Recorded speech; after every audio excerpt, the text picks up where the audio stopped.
Përshëndetje dhe mirë se erdhët tek Ditari. Do t'jemi bashkë deri në orën 17 ku me një listë gjatë të ftuarish diskutojmë ngjarjet që kanë interes në këto orë që po zgjaten.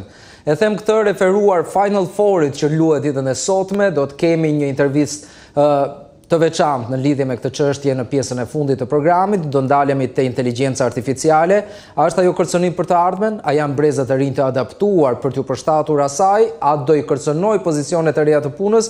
Këtë do e diskutojmë prej orës 16, pa harruar që do të flasim për gjendjen në botë me dy krahët e luftrave, si në Ukrainë ashtu edhe në lindjen e mesme në rripin e Gazës. Çfarë pritet të ndryshojë me ndërhyrjen amerikane dhe a është ajo në rrugën e duhur? Medlir Mema bashkohet në lidhje me këtë çështje, pa harruar të flasim pak për politikën, sepse vetëm një javë larg zgjedhjeve, partitë bëjnë bilancin e tyre.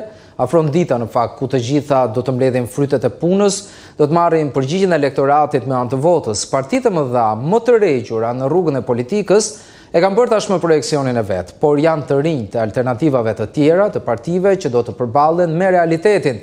Do të njohin votuesin e vërtet shqiptar, mënyrën si ai reagon, zgjedh, madje edhe gjykon. A kanë arritur ta ndryshojnë, t'ia zgjojnë ndërgjegjen, të detyrojnë pushtetin të bjerë të hap rrugë? Ne flasim sot me dy prej tyre, me Dorina Prethi nga Nisma Shqipëria Bëhet, faleminderit që pranuat ftesën, dhe Ajnel Jaupaj nga Aleanca Demokracia e Re bashkohet në studio, faleminderit që pranuat ftesën gjithashtu. Po ju drejtojmë në emër, por gjithmonë lëmënjan njëjsin, sepse nuk është e pranueshme në televizion dhe në atë që karakterizon respektin e përbashkët. Dorina, një fushat e ngjeshur. Marramëndse. Unë kam qenë i pranishëm në njërën prej tyre javën e shkuar, ku intervistova dhe Adriatik Lapajn.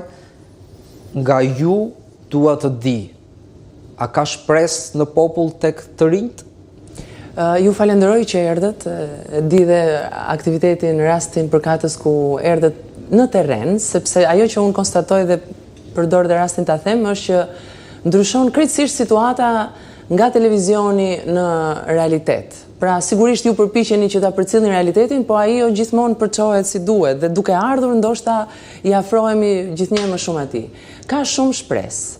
Ne takojmë njerëz pafund çdo ditë. Kontaktojmë, telefonojmë, komunikojmë në të gjitha format e mundshme. Jashtëzakonisht e madhe është shpresa që është zgjuar nga Shqipëria Bëhet, nga kjo lëvizje që nisi një vit e gjysmë më parë, sot është koalicion Nisma Shqipëria Bëhet. Dhe kjo sepse njerëzit shohin veten e tyre të përfaqësuar tek ne, tek kandidatët tanë edhe tek figurat që drejtojnë këtë lëvizje. Janë profesionistë, janë njerëz të punës, njerëz me kontribute, njerëz që janë pranë terrenit, pranë aktivizimeve të ndryshme sociale, politike, shoqërore, ekonomike, dhe si e tillë mund të them që shpresa është shumë e madhe. Unë do doja që këtë herë shqiptarët të kuptojnë vetëm një gjë: rëndësinë e votës së vetme. Ata duhet që secili prej tyre të mendojë që edhe një votë e bën ndryshimin, ose nëse do t'ishte në dorën e tyre secili do ta drejtonte vendin, partitë e vjetra apo partitë e reja, nëse do të mungonte vetëm një votë, cilës do t'ja jepnin verdiktin e fundit. Pra, nëse vota do të shikohet kështu sot, si një verdikt kaq i madh, unë jam e bindur që ne do ta rrëzojmë këtë sistem. Jam shumë e bindur. Por, konstatoj gjithashtu që partitë e vjetra, veçanërisht partia në pushtet, po punon shumë për të demoralizuar votuesin.